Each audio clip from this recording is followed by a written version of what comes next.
What is up, YouTube? It's your boy BSB back here with another video, and today I wanted to talk about wrestling again. And I was watching these fucking British YouTubers. That got like they got like if you want to like look at wrestling media or like hear people talk about wrestling, these are the first people that pop up. Like the World Culture niggas, the Wrestle Talk guys, and they seem super fucking ecstatic about this new Triple H era, but let me tell you, I'm not. You know, since WrestleMania, uh, maybe it's just me. I feel like they cooled off a little bit. Like with the draft was a huge disappointment. Um, it did not go the way I thought it would. I thought the draft. I thought SmackDown would be like positioned like for the younger talent, like the Carmelo Hayes, the Braun Breakers, the Dragonovs, and I thought like shit. I even thought Gunther and like Judgment Day would head to SmackDown. I thought SmackDown, would become like the more of the wrestling show, and then Raw would be like more of the promo heavy show with the veterans. Like Cody Rhodes would obviously be going to Raw in my draft scenario. Um, Cody Rhodes, Randy Orton, Lashley, like most of the vet guys. Like y'all know who the vets are. I would have had the vets go to Raw, and I would have had the young dudes um, go to SmackDown. But they didn't do it that way. The way they did it was the completely fucking same. They didn't change anything. They like a few spots like DIY, but who cares about that? Because I've seen them wrestle on SmackDown anyway before this, and yeah, just a few minor changes that no one really gives a fuck about. Um, which brings me to my point. I don't like where they're headed, and it's been very like what's the word I'm looking for? They've been trying to hammer it home that this is the Triple H era. Things have changed. Like I'm seeing guys go on interviews and they're like just straight like shitting on Vince. And I'm not here to cape for Vince McMahon or say Vince McMahon was a good guy, but I don't think you can deny his influence. I don't think you can deny that he knew the wrestling business, and I don't think you can deny that he knew talent. Triple H, I think Triple H knows talent because Triple H is a talent himself. But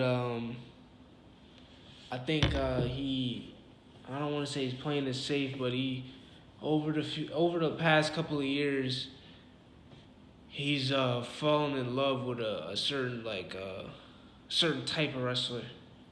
Like Triple H has like specific wrestlers he likes, like men and women. But I will say like he's done a good job of like scouting women. Triple H picks really good women wrestlers to push, but that might have been Vince also because these pushes were already in motion when Vince was still in charge.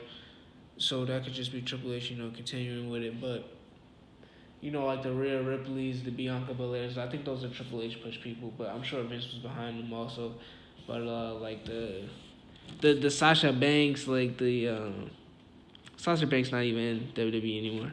Hell am I talking about? Like like the real athletic looking women. Triple H likes those. I didn't mean to say those like that. I'm not trying to be an asshole. But Triple H likes athletic women.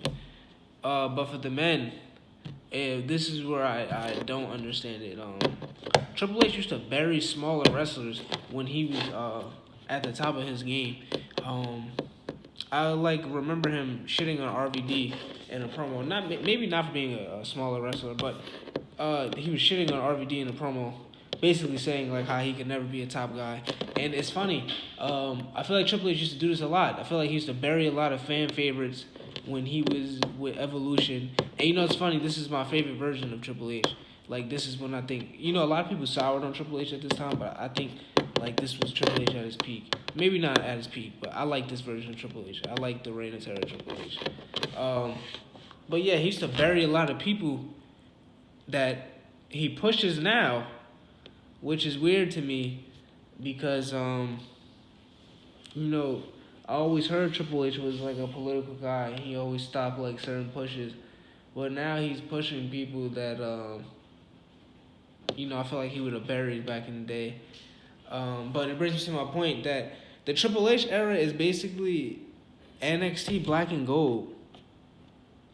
Yeah, that's basically what it is.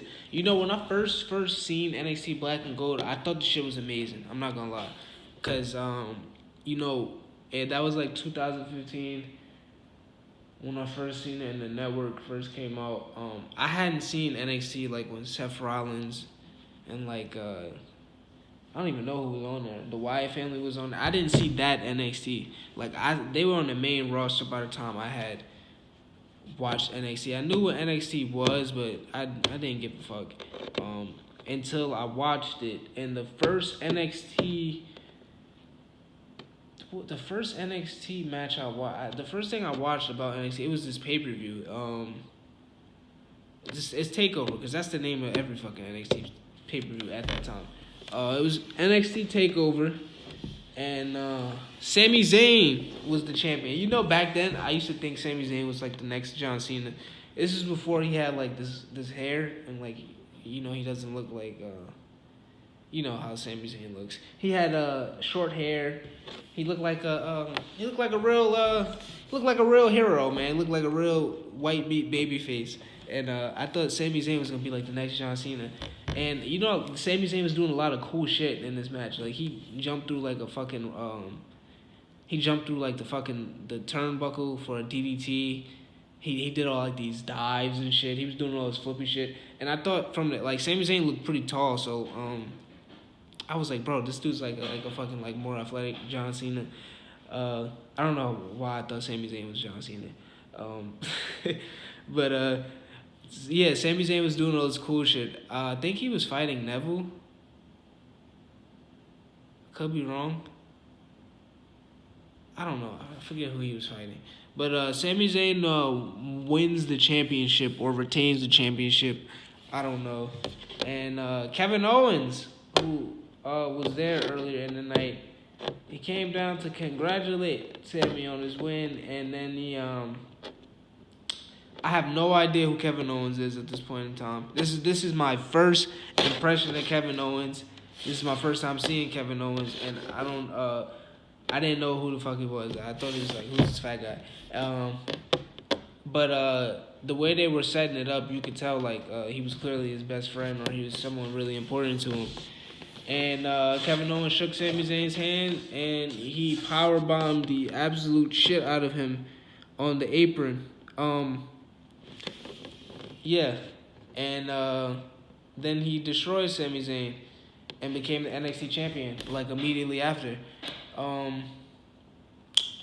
Yeah, and then that was my introduction to NXT, and I wasn't like a heavy watcher of NXT. When Kevin Owens was the NXT champion after that, I was like still watching Monday Night Raw. I didn't watch SmackDown. SmackDown was complete shit at that time. It wasn't even worth watching. I think it was on like Sci-Fi. Like, yeah, that's how shit SmackDown was back in the day. But yeah, Raw was pretty lit back then, like with the Authority and shit. But I'm getting besides the point. Triple H's era is NXT Black and Gold because I started really when Triple H like started taking pictures with people and shit. Like Gargano and Ciampa and Velveteen Dream and Adam Cole. Like when WWE 2K19 came out, that's when I like really like started knowing about NXT. And I knew about it when Samoa Joe and McIntyre were there too. But WWE 2K19, that NXT reminds me of so much of WWE right now. Because those guys are positioned at the top. Like, if you notice, in 2019, the same people in 2019 that were on the roster that were like, I don't want to call them jobbers, but they were mid-carders. Like Sami Zayn in 2019 might have been the Intercontinental Champion. I don't even know. He's the Intercontinental Champion now.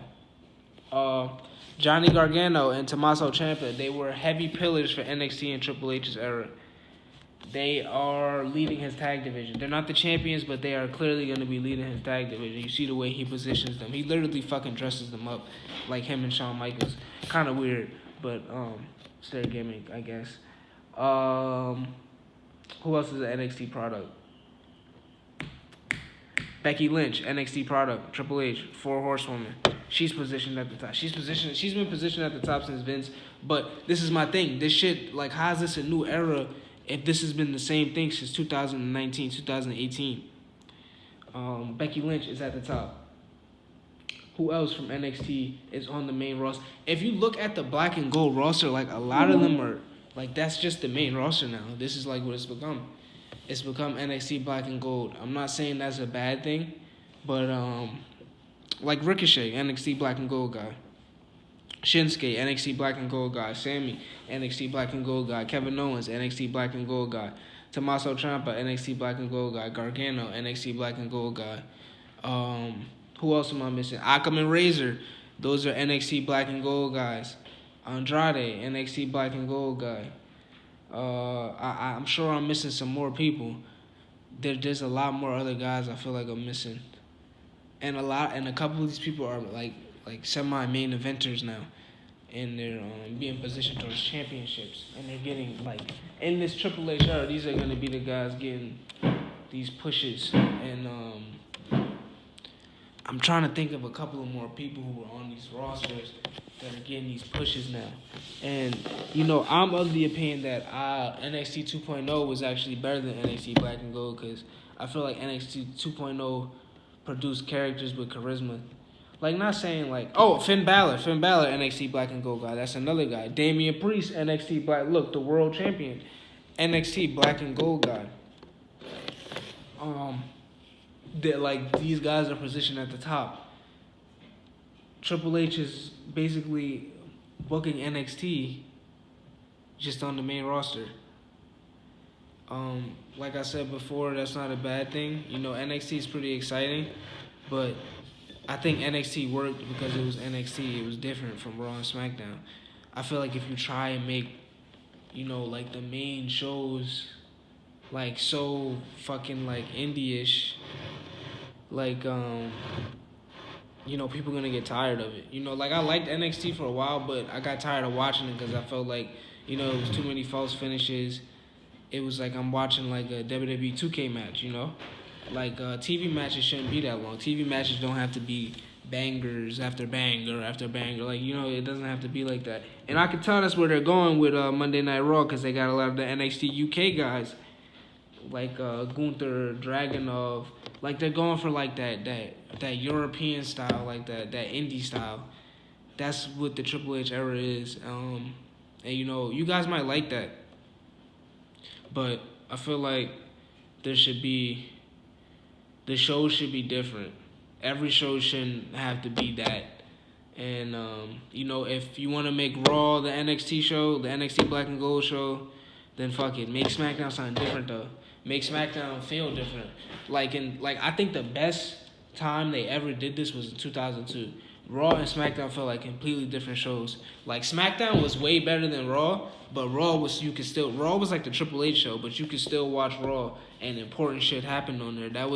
They built the foundation of Randy Orton and Batista on Raw behind Triple H and Evolution. And, you know, like, a lot of shit happened on Raw. Goldberg was on Raw. Like, Raw felt completely different from SmackDown, which is why I say they should have. And back then, they split the rosters where they put more of the young guys on SmackDown to lead the show, to have all, like, these exciting matches and shit. I feel like you should have did that with, you know, with Braun and Melo, but, you know, they did it the way they did it. Expect Raw to be like, expect Raw expect Raw to be like super fast paced, a lot of crazy wrestling, false finishes, just a lot of shit like that. And I expect more like angles and run-ins and shit like that to happen on SmackDown. I think the way they positioned it is Raw is going to be the wrestling show, and SmackDown is going to be You know, it's gonna have its fair share of wrestling too, but SmackDown's gonna be the more like promo based show. SmackDown's got like Logan Paul and shit. This is turning into a draft video, and I don't want to get besides my Triple H point, so I'm gonna get back to it. I felt like I got off the point a little bit, and I wanted to bring it back. The reason I say this is the NXT Black and Gold era is because NXT Black and Gold has completely like taken over wrestling. If you look at even AEW, a lot of the top guys in AEW like come from NXT Black and Gold. If you look at WWE, the way Triple H is positioning things, he's positioning a lot of the guys he liked in NXT Black and Gold towards the top. But this is the thing, like these guys on NXT Black and Gold, they weren't young. Like I always thought NXT was supposed to be a developmental brand, which I guess is what they push for now.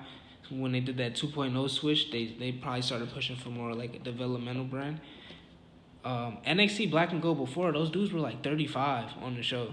Like they weren't young guys. They were just new to WWE. So they were in their developmental system. Now Triple H is pushing these dudes when they're like 40 and he wants you to look at them as new stars. But I feel like you can't see these people as new stars because we saw these guys in the mid-card when they got called up like 5 years ago. In like 2019. And 2019 was the worst era of WWE ever. And, I don't think these dudes are bad wrestlers. I think they're actually great wrestlers. But that's it. Like, they're great wrestlers. And, you can't position these dudes as, like, the faces of your new era. You know what I mean? Like, how's this a new era if it's just NXT Black and Gold on the main roster? And now they're all, like, fucking 40. The new era really should be Braun Breaker, Carmelo Hayes, Dragunov. Like, that should be the new era that you should be pushing.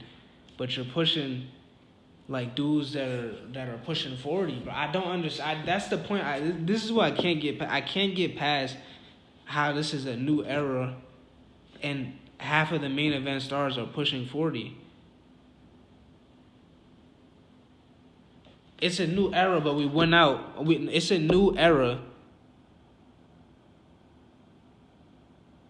But we're going in with the same stars we came out of it with.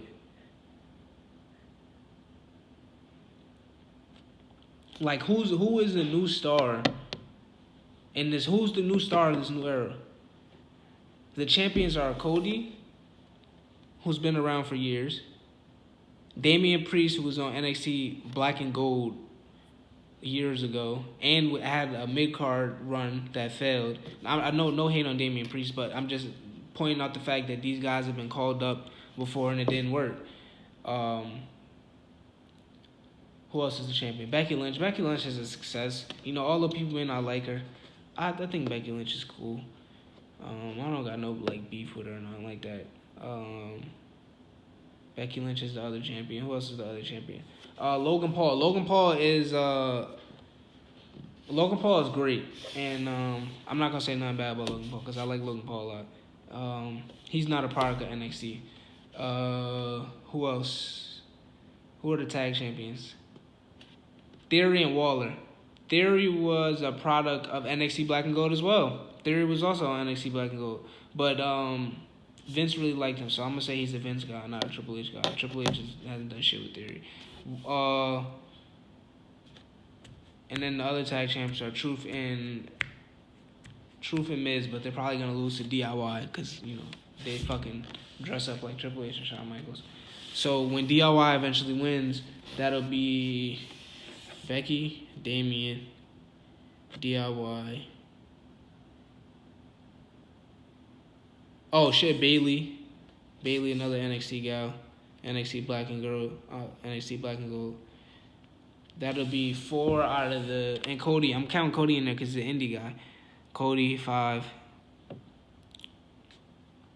That'll be 5 champions that we've seen be champions 5 years ago in the mid-card. Or with the women, we've seen them champions 5 years ago.